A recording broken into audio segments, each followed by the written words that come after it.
Live with Siraj के साथ मैं हूँ शिराज अहमद सिराजी। इस वक्त मैं मौलाना फजल रहमान की रिहाइश गाह के बाहर मौजूद हूँ। सियासी दरसगाह का जो रुतबा है वो इस इमारत ने, इस बंगले ने जो है वो इख्तियार कर लिया है। पाकिस्तान तहरीक इंसाफ के रहनुमा हो, पाकिस्तान पीपल्स पार्टी के रहनुमा हो, इसके अलावा हुकूमती रहनुमा हो, उनकी आमद का सिलसिला जारी है। दिन हो, दोपहर हो, शाम हो, रात हो या रात गए का टाइम हो, हम यहाँ पर देखते हैं कि मुख्तलिफ मुलाकातें 26वीं आईनी तरमीम के हवाले से मौलाना फजल रहमान के साथ जारी है। इस वक्त भी दो अहम शख्सियात, दो सरदार अख्तर मेंगल जो कि BNP मेंगल के सरबराह है, इसके अलावा पीपल्स पार्टी के चेयरमैन बिलावल भुट्टो जरदारी भी बिलावल जो मौलाना फजल रहमान से मुलाकात कर रहे हैं। इन मुलाकातों का क्या नतीजा निकलेगा, क्या कुछ इसमें होने जा रहा है? अली शेर साहब हमारे साथ मौजूद है, सीनियर सहाफ़ी है, उनसे बात करेंगे। सर बताइएगा, मुलाकात इस वक्त जारी है, अख्तर मेंगल भी मौजूद है, इसके साथ साथ बिलावल भुट्टो जरदारी भी मौजूद है। क्या समझते हैं कि जो मुजव्विज़ा आईनी तरमीम का मामला है, जो पाकिस्तानी सियासत है, क्या असरात पड़ेंगे इस मुलाकात के बाद? देखिए, मेरा ख्याल है कि इस मुलाकात में शायद 26वीं आईनी तरमीम जो है वो सेकंड पे चली गई है। फर्स्ट पे जो है वो ये आ गया है, जिस पे बिलावल भुट्टो जरदारी भी इनकार नहीं कर पा रहे। वो ये आ गया है कि मौलाना साहब भी, PTI भी और अख्तर जान मेंगल भी वो कह रहे हैं कि पहले हमारे गिरफ्तार और लापता अरकान जो हैं उनको सरफेस पे लाओ, पहले वो उनको तो सामने लाओ, जो खवातीन और जो कुछ उनके साथ हरासा किया जा रहा है, पहले ये चैप्टर बंद करो और उसके बाद आगे बात करो। फिर उसके बाद बात कर लेते हैं मुसवदे पे कौन सी चीज एक्सेप्टेबल है, कौन सी चीज एक्सेप्टेबल नहीं है, कौन सी ठीक है, कौन सी गलत है।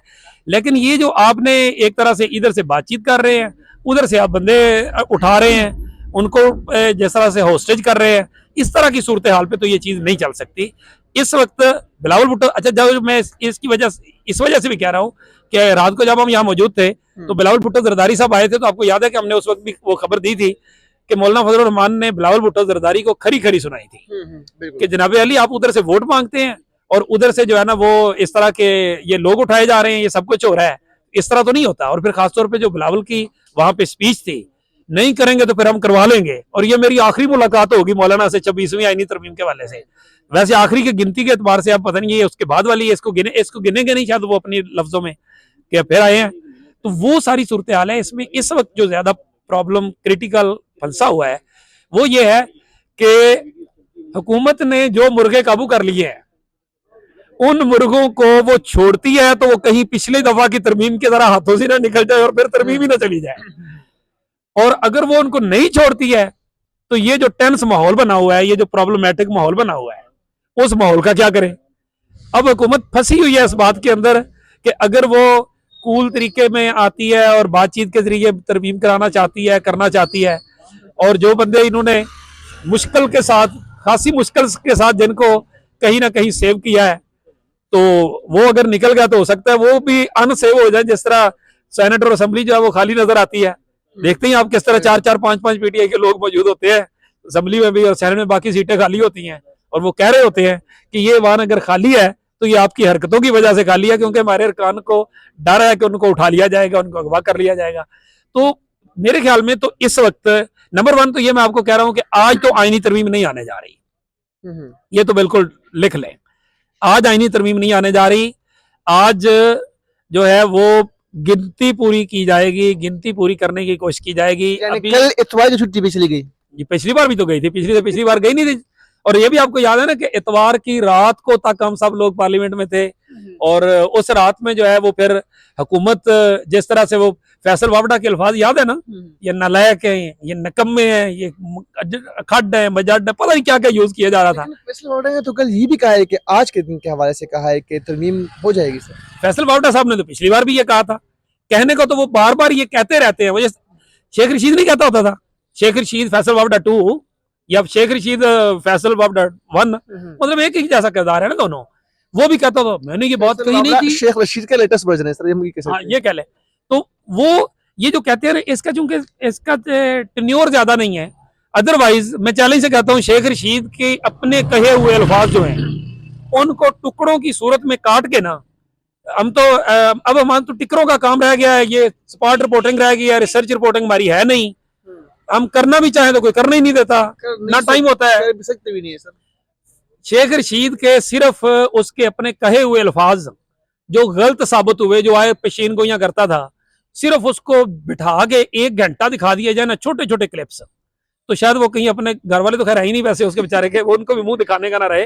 और ये जो थोड़ा सा टर्म है, ये टर्म है ना, क्या लें, टाइम है फैसल वापडा का, इसके भी निकाल के आप रख दें तो वो भी आपको ऐसे ही नजर आएगा जो कहता है ना मैंने बता दिया है ना ये होगा, तरमीम भी होगी, ये भी होगा, कहा था पिछली बार के नहीं, तो फिर उसके बाद क्या कह रहा था, तो अब भी कह रहा है। कहने दे उनको, उन्होंने तो जजों की पगड़ियां भी उछाली थी। कहने से क्या होता है, एक मासूमाना सवाल है सर। आपने कल भी कहा था, आज भी कहा कि मौलाना फजल रहमान साहब बिलावल भुट्टो की क्लास ले रहे हैं, उनसे शिकायत भी कर रहे हैं कि बंदे क्यों उठाए जा रहे हैं।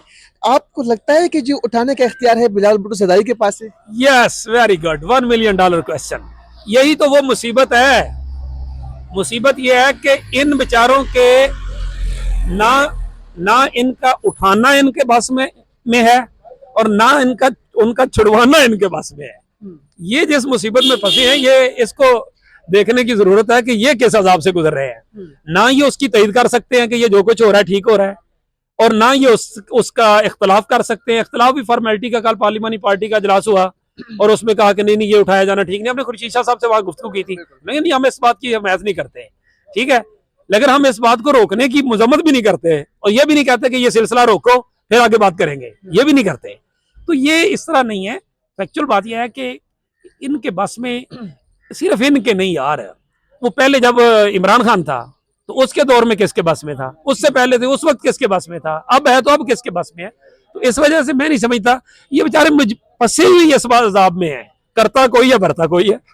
सर क्या लगता है, आज पीटीआई वाले भी शिकायत लेके आ गए, उनकी मुलाकात भी नहीं करवाई जा रही। अब क्या लगता क्या आपको है कि ये आईनी तरमीम इस वक्त पे इतनी जरूरी क्यों है? मैंने उस दिन मौलाना साहब से भी पूछा कि इसके बैक पे कौन है, तो उसने भी हंसकर जो है, आप मौजूद थे, क्यों जरूरी है इस वक्त सर?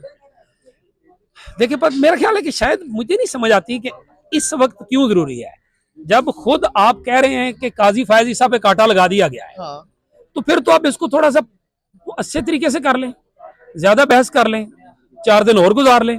इतनी जल्दी फिर करने की क्या जरूरत है? मुझे नहीं समझ आती इस बात की कि इतनी जल्दी जो है ना अब इस बात में क्यों, जब आप कह रहे हैं उसका, चलो आपको मंसूर अली शाह कबूल नहीं मान लिया, तो भाई मंसूर अली शाह कबूल नहीं, प्रॉब्लम ये इस बात पे है कि अगर जल्दी, 2 वजह है जल्दी की।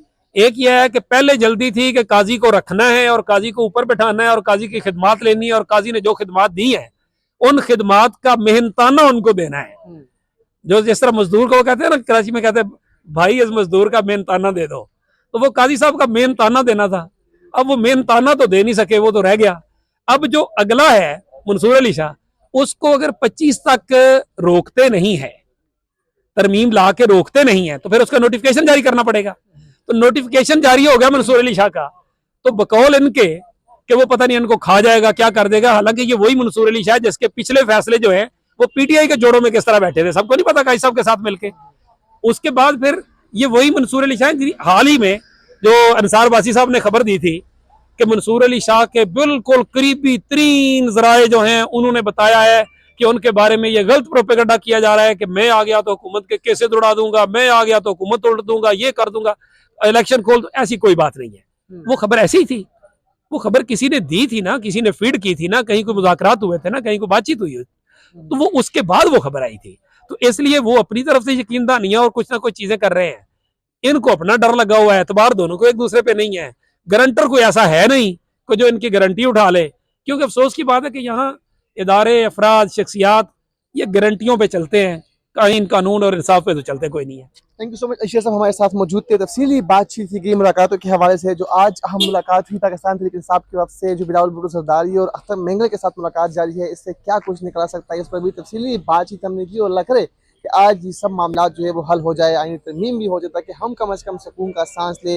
रात भी यही गुजरती है, दिन का आगाज़ भी यही से होता है, नाश्ता भी यही होता है, खाना भी यही होता है, चाय भी यही पर जो है वो नोश फरमाते हैं। तो अल्लाह करे कि तरमीम हो जाए और उन मुलाकातों से कोई नतीजा खेज कुछ जो है वो निकल आए। मौलाना फजल रहमान की रिहाइश गाह से इजाज़त दीजिए। अल्लाह हाफिज़।